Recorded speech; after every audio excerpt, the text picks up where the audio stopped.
Welcome to Anas videos అండి.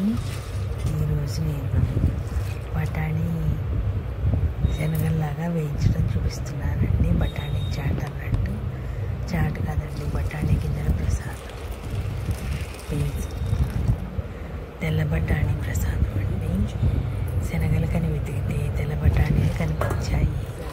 ఈ విధంగా కొంచెం వేడినీళ్ళలో పోసి నానబెట్టాక ఈ విధంగా గ్రీన్గా వచ్చాయండి. గ్రీన్ బఠానీ పీస్ అన్నమాట. గ్రీన్ బఠానీని ఇలా నానబెట్టుకొని చక్కగా గోరువెచ్చటి నీళ్ళు పోసుకొని నానబెట్టుకున్నానండి. సాయంత్రం కల్లా చేయడానికని రాత్రి నానబెట్టకుండా పొద్దునే నానబెట్టానండి 10ంటికి. ఈ విధంగా కుక్కర్లో పెట్టుకుని నీళ్ళు పోసుకొని తగినంత మునిగేంత వరకు నీళ్ళు పోసుకుంటే చాలండి. పోసుకొని కుక్కర్లో 2 విజిల్స్ వచ్చాక తర్వాత తీసేసి పోపులో వేసుకున్నానండి. అంతేనండి, బఠానీ శనగలు ప్రసాదం, బఠానీ ప్రసాదం రెడీ. మినపప్పు శనగపప్పు వేయకపోయినా పర్వాలేదండి, కానీ మనం పోపుకి వేసుకుంటాం కదండి. జీలకర్ర, ఆవాలు, మిరపకాయలు, 2 పచ్చిమిరపకాయలు వేయించుకున్నానండి.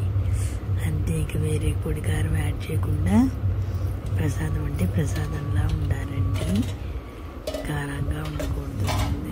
చక్కగా కుక్కర్లో విజిల్స్ వచ్చేసాయండి. చూసారా, చల్లారిందిలేండి, అందుకనే చేపెట్టాను. చక్కగా మగ్గాయండి, మరీ ముడికెట్టిపోయకుండా. నానిన బఠానీ వెంటనే ఉడికించుకున్నాం కాబట్టి తక్కువ నీళ్ళతోనే చక్కగా వచ్చింది. నెట్లో పోసుకొని ఇలా ముగ్గుల్లో వేసుకున్నానండి. ఓకే, డెలిషియస్ శనగల ప్రసాదం, బఠానీ శనగల ప్రసాదం రెడీ. శనగలే ఇద్దామనుకుంటే బఠానీనే ఇప్పించుకున్నాడండి ఆ వినాయకుడు. ఓకేనండి, ఎమ్మి ఎమ్మి శనగల బఠానీ శనగల ప్రసాదం రెడీ అండి. ఎంత కలర్ఫుల్గా ఉందో చూడండి చక్కగా.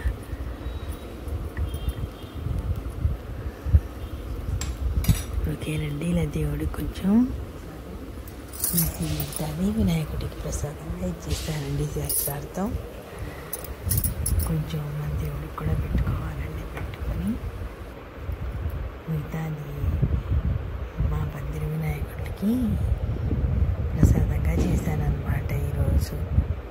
ఒకరోజు పులిహార, ఒకరోజు శనగలు, ఆ విధంగా ఇచ్చానండి. ఓకేనండి, లైక్ చేసి సబ్స్క్రైబ్. ఓకేనండి.